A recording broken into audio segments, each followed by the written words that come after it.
The major 7th chord has been described as a soulful, dreamy type of major chord.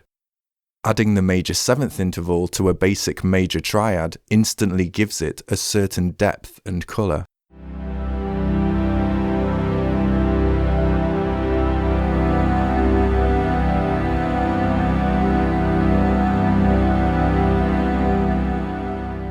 Before we look at embellishing the major 7th chord, let's focus on something that is often neglected: how it can be used in chord progressions. In major keys, using the major scale as our harmonized system, the major 7th chord naturally occurs on the tonic or 1st degree and the subdominant or 4th degree. So in the key of G major, for example, G major 7 and C major 7 would be our 1 and 4 chords respectively. And we could play this relationship in several neck positions and using several shapes.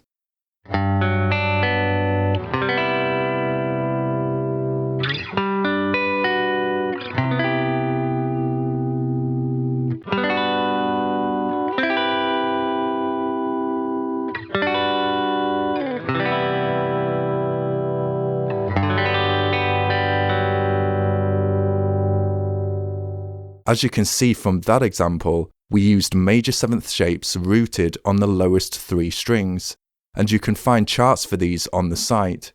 But it was all the same 1-4 relationship.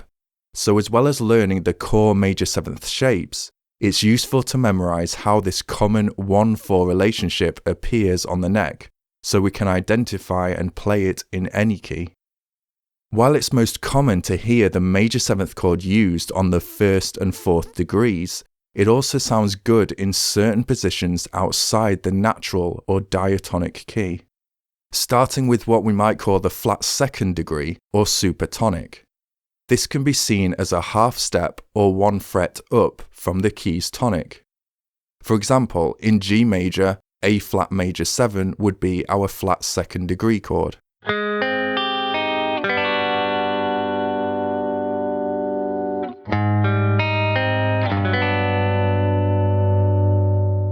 Try placing a major 7th chord on this degree within a larger progression.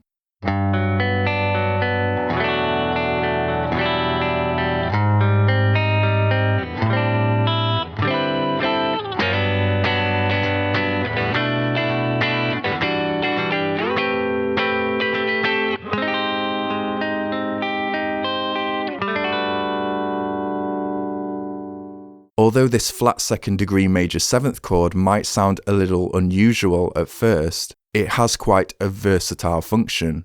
For example, it works nicely as a pre-tonic chord or dominant substitution.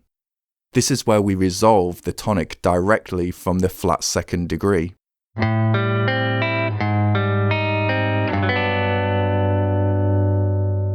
Or as a predominant chord, where we follow the flat 2nd degree with the 5th degree or dominant.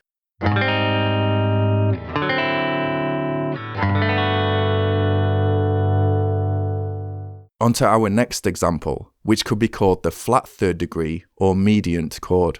This can be seen as a minor 3rd up from the tonic, or in between the natural 2 and 3 chords, such as these examples in A major, with C major 7 being our flat 3rd degree chord.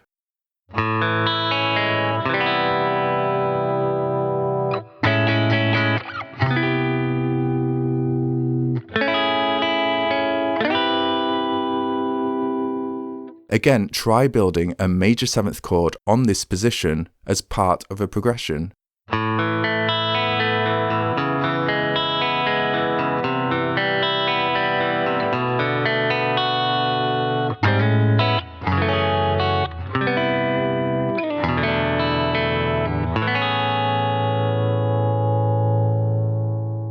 We could build a major 7th chord on the flat 6th or submediant degree.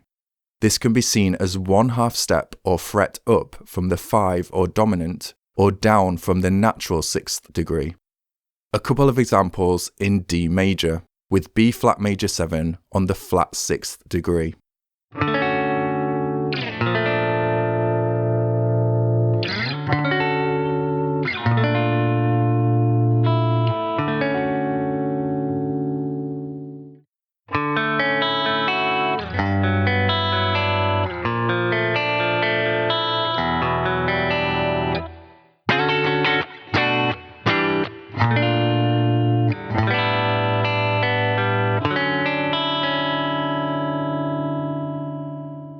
Finally, the flat 7th degree, also known as the subtonic, a whole step or 2 frets down from the tonic.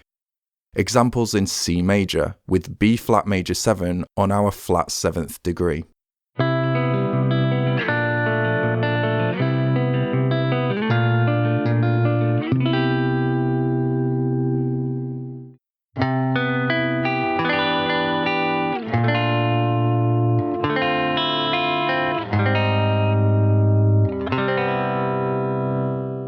There are many words to describe the sound these outside major 7th chords create, but by injecting them into your progressions, you can vastly expand your songwriting options.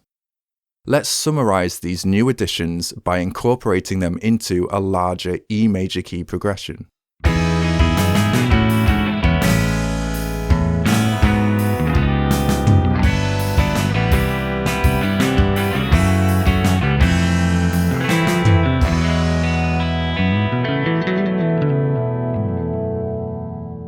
Interestingly, we can even play these major 7th positions over a fixed tonic root. For example, in the key of A major, if we kept the bass note of A open throughout, these major 7th positions offer us some unique colours.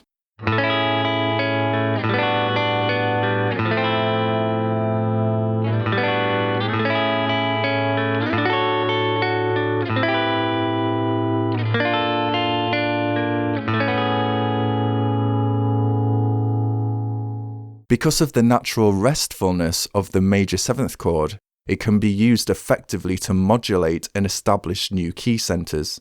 This really brings out the soulful colour of the major 7th chord, and there are a couple of positions on which this works particularly well. Take this example, starting in A major. Here we're going to modulate to F sharp major, using F sharp major 7, built on the relative 6th degree of our original key, A major.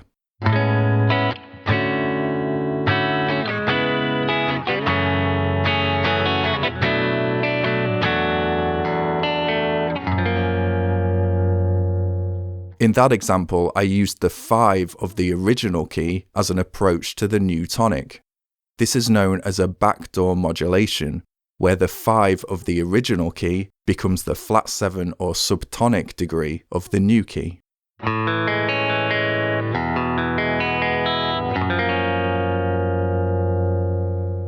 From this new tonic of F sharp major, let's try modulating to its relative 6th degree of E flat and the new key of E flat major.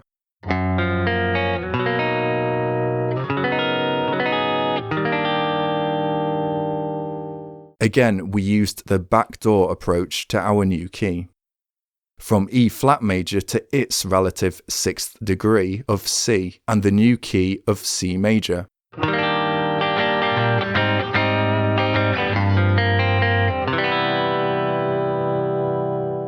This time I arrived from the original key's 3 chord, G minor in this case, which became the 5 of our new C major key.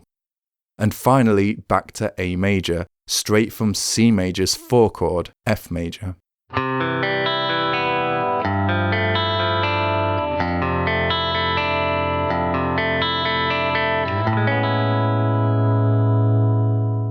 As you can hear, by using a major 7th chord on this 6th degree, we can create a strong yet rather unpredictable shift in key centre. Another strong modulating point is on the 3rd degree of a given key. Again, starting in A major, we could modulate to C sharp major, affirmed with C sharp major 7. Typically, we'd modulate down a semitone from the 4 chord of the original key, D major 7 in this case.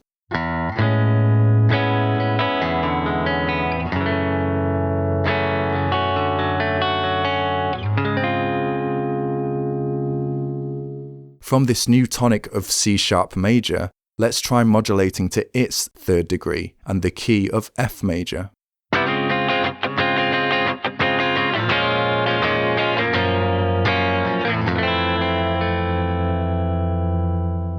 And finally, from F major to its 3rd degree of A, back into the key of A major.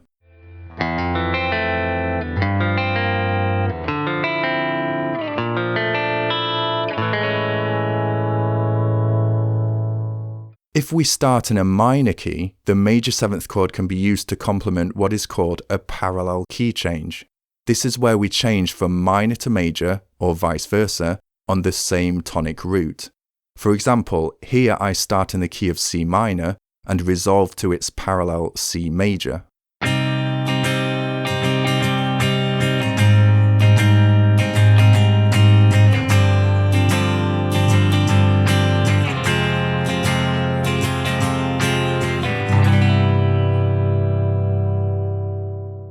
So we have the choice to resolve expectedly back to C minor or more unexpectedly to C major. Using a major 7th chord complements the brightening effect of this change. In another part, we'll look at how to create even more colour by using major 9th and 13th variations.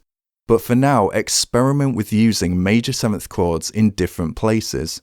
Hear where they take you and let your ears be the ultimate judge. For more help with this concept, visit the lesson page linked in the description. Please also don't forget to like and share this video if it's helped. Cheers.